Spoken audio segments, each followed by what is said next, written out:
Kalau semuanya nggak transparan, nggak bisa audit programnya, aplikasinya diduga udah diatur, algoritmanya diduga udah didesain buat menangin bandar, yang saya khawatir, nanti banyak masyarakat yang bingung, ini program KPU atau aplikasi judi online. Cukup menjadi atensi. Publik resah dengan celah kecurangan akibat aplikasi Sirekap. Publik gaduh soal perbedaan data Sirekap dengan hasil penghitungan suara. Sirekap ini itu menunjukkan ada pelanggaran sistematis. Adanya ketidaksamaan jumlah hasil suara di TPS dengan data yang ada di Sirekap. Viral adanya dugaan penggelembungan suara. Dugaan penggelembungan suara terutama yang menguntungkan paslon nomor urut 2. Kalau salah input kan hanya 1-2, ini kan sampai banyak sekali yang notabene hampir 300%. Paslon nomor urut 1 mendapatkan 99 suara, sementara di Sirekap mendapatkan 44 suara. Paslon nomor urut 2 mendapatkan 58 suara. Di sini angkanya jauh berbeda, ditulis 948. Sirekap, sistem rekapitulasi hasil pemilu yang dikembangin sama KPU, belakangan ini meresahkan. Kabarnya banyak data yang nggak sesuai sama formulir C1 Pleno. Nggak hanya di satu TPS aja, tapi infonya kejadian itu terjadi sampai di ribuan TPS. KPU bilang itu cuma kesalahan input data dari sistem pemindaian. Tapi banyak masyarakat yang ngerasa aneh, kalau itu hanya sekedar bug atau kesalahan dari sebuah program, kenapa yang ngegelembung cuma satu paslon aja? Yang lainnya malah berkurang. Akhirnya masyarakat rame-rame teriak kawal KPU. Memang itu yang sebaiknya kita lakuin. Tapi apa cuma itu yang bisa kita lakuin?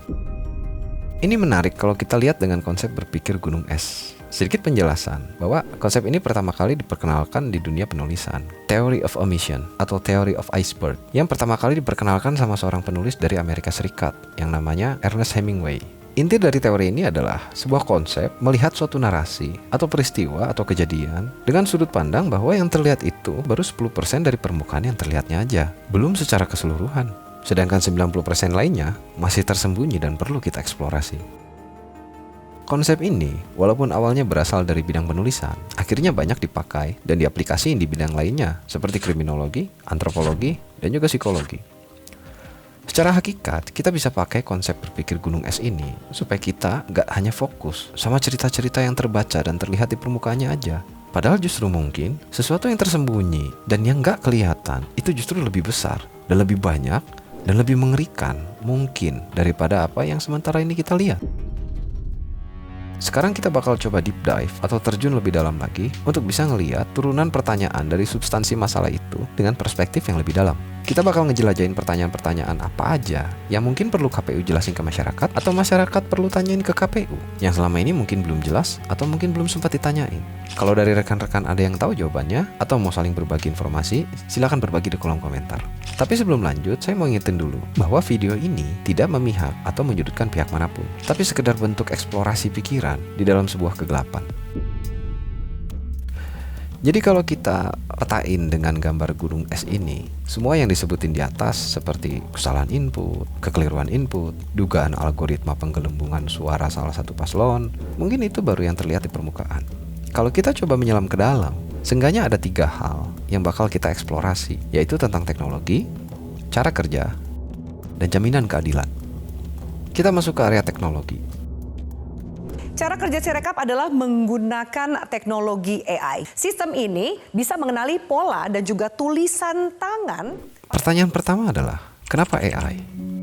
Sependek yang saya tahu, AI itu adalah sistem komputasi yang algoritmanya dibuat menirukan cara berpikir manusia dengan menggunakan neural network.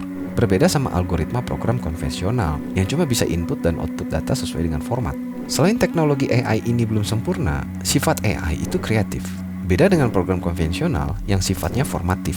Kreatif artinya AI itu bisa meng-create atau membuat-buat, dibuat-buat. Pastinya KPU juga tahu tentang ini, bahwa penggunaan AI di dalam sistem penghitungan itu bisa ngebuka celah error yang besar banget. Lalu kenapa AI ini dipakai? Apalagi lebih-lebih penggunaan AI ini dipakai di hal yang sensitif, di penghitungan jumlah suara. Walaupun kata KPU, Sirekap ini hanya sekedar tampilan dan bukan hasil hitung suara resmi, tapi kan tetap sensitif kalau sampai ada error. Mungkin lain ceritanya kalau teknologi dengan risiko error ini dipakai untuk mengolah data yang sifatnya suportif. Tapi kalau hasil suara, itu kan sifatnya esensial. Ini bersentuhan langsung sama perasaan rakyat loh. Yang berikutnya adalah AI apa yang dipakai. Sepertinya KPU juga perlu ngejelasin ke masyarakat AI apa yang dipakai di sistem Sirekap, atau mungkin sistem yang lainnya juga yang dipakai sama KPU. Kita kan tahu AI itu banyak. Tesla punya autopilot, Facebook punya Prophet, Amazon punya SageMaker, OpenAI punya GPT-4, Google punya Gemini. Jadi AI mana yang dipakai sama KPU? Ini penting, karena selain supaya masyarakat tahu AI mana yang dipakai, mungkin kita nggak sadar bahwa data yang diolah AI ini adalah data kependudukan yang sensitif. Di luar sana, data sensitif itu banyak diperjualbeliin sama orang yang nggak bertanggung jawab. Lalu bagaimana cara kita tahu kalau AI itu nggak nyimpen data kita yang diolah sama dia di perusahaan pembuat AI-nya? Seenggaknya masyarakat perlu tahu gimana track record AI dan perusahaan pembuatnya. Yang berikutnya adalah siapa pengembang Sirekap. Saya rasa masyarakat perlu tahu siapa pengembang Sirekap dan sistem IT yang dipakai di KPU. Apakah ini di outsource vendor, atau rekanan, atau dari tim KPU sendiri, atau mungkin programnya beli, atau bagaimana? Ini penting supaya dosa ini nggak ditanggung KPU sendirian. Seenggaknya, kalau pengembangnya adalah korporasi di luar KPU, mereka juga harus siap dengan konsekuensi sanksi sosial dari masyarakat soal public distrust sebagai bentuk pembelajaran dan pendewasaan buat mereka. Tapi kalau pengembangnya adalah tim internal KPU sendiri, kita lanjut ke pertanyaan berikutnya. Bisakah tim IT-nya ditampilin ke publik? Saya pribadi sering kali kasihan sama ketua KPU. Dari kemarin tampil terus ke publik. Kenapa di kasus Sirekap ini, tim IT-nya nggak ditampilin ke publik? Mungkin timnya bisa jelasin secara lebih rinci apa problem yang sebenarnya terjadi dari perspektif teknis dan IT. Gak cuma sekedar penjelasan normatif dari pimpinan-pimpinan KPU. Selain itu juga masyarakat berhak tahu profil dan track record dari susunan tim IT KPU. Siapa mereka? Apakah mereka ada afiliasi sama parpol atau paslon? Ini bakal memperbaiki pandangan masyarakat terhadap KPU. Area kedua yang perlu kita jelajahin adalah cara kerja. Pertanyaan pertama adalah bagaimana integritas data real count? Dengan kejadian kejanggalan yang terjadi di Sirekap ini, integritas data di Sirekap sekarang jadi dipertanyain. Terus gimana soal integritas data real count? Gimana cara ngejaganya? Data real count itu kan berangkat dari TPS ke KPU kecamatan, lalu ke KPU kabupaten, ke KPU provinsi, lalu akhirnya sampai di KPU pusat. Di fase dan ruang manakah dan gimana caranya data real count itu bisa masyarakat pantau bersama? Apa mekanisme yang bisa masyarakat tahu supaya masyarakat tenang bahwa mekanisme itu bisa dijaga integritasnya? Yang berikutnya adalah mekanisme apa lagi yang pakai teknologi serupa? Rasanya terlalu naif kalau kita berpikir bahwa Sirekap ini adalah satu-satunya mekanisme di KPU yang manfaatin kecanggihan teknologi. Selain Sirekap, sistem apa lagi yang pakai teknologi serupa?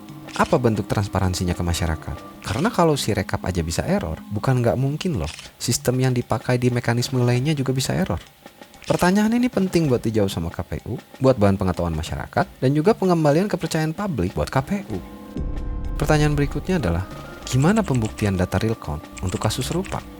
Di kasus Sirekap itu, masyarakat bisa tahu karena bisa bandingin langsung antara form C1 plano sama numerik digitalnya. Kalau seandainya ini kejadian di data real count, gimana cara masyarakat bisa cross-check? Gimana cara masyarakat bisa kawal? Gimana caranya masyarakat bisa mastiin bahwa numerik yang ada di form C1 plano itu dengan data real count, angkanya nggak berubah lagi? Menurut saya justru ini hal yang paling esensial dari kejadian kasus Sirekap kemarin. Bukan tentang perubahan numerik Sirekap, tapi tentang perubahan numerik real count. Bagian ketiga yang perlu kita eksplorasi adalah jaminan keadilan. Pertanyaan pertama adalah, kenapa nggak posting sumber kode aplikasinya di GitHub? KPU juga udah minta maaf dan ngakuin kekeliruan sistemnya. KPU juga udah berusaha terbuka sama masyarakat. Kalau begitu, harusnya KPU nggak masalah dong kalau sumber kode dari Sirekap dan mungkin seluruh sistem IT KPU itu bisa diposting di ruang publik. Misalnya GitHub, tempat penyimpanan public code open source punya Microsoft. Jadi masyarakat bisa tahu cara kerja programnya langsung dari kodenya. Kalau itu bisa dilakuin, KPU nggak perlu lagi minta maaf dan tingkat kepercayaan masyarakat pasti langsung naik drastis lagi sama KPU. Artinya kalau gitu nggak ada alasan buat KPU untuk nggak mau dong kalau sumber kode IT-nya ini diposting di ruang publik. Pertanyaan berikutnya adalah, siap nggak kalau sumber kode Sirekap dan seluruh sistem IT KPU diaudit? Bersedia nggak KPU ngasih sumber kodenya ke masyarakat atau ke auditor IT publik yang independen buat diaudit? Gak cuma kode aplikasi Sirekap, tapi semua kode aplikasi IT yang KPU pakai di sistem pemilu tahun 2024. Selain itu bisa ningkatin transparansi, ini juga bisa jadi percontohan buat pemilu selanjutnya ke depan. Ngomong-ngomong soal pemilu ke depan, pertanyaan berikutnya adalah, ke depannya bisa nggak open source aja? Kenapa nggak kedepannya semua kode IT dan seluruh mekanisme yang KPU lakuin dibikin open source? Unggah kodenya di ruang publik, biarin publik ikut andil dalam pembuatan programnya, sehingga masyarakat juga bisa bantu bangun programnya, tes, trial dan error, dan lain-lain. Sehingga tingkat partisipasi masyarakat juga bakalan makin tinggi. Lihat contohnya Linux, lihat contohnya Android, semuanya open source. KPU ini kan bukan lembaga komersil. Artinya, selain dari alasan keamanan, nggak ada alasan lain buat KPU buat nolak kalau sistemnya mau dibuat open source. Kalau masalah hack atau keamanan, justru kalau seandainya kita perhatiin, program-program yang non-open source lah yang lebih banyak dihack. Karena cenderungnya program itu lebih banyak punya kekurangan daripada program-program open source. Tapi kan itu soal teknis.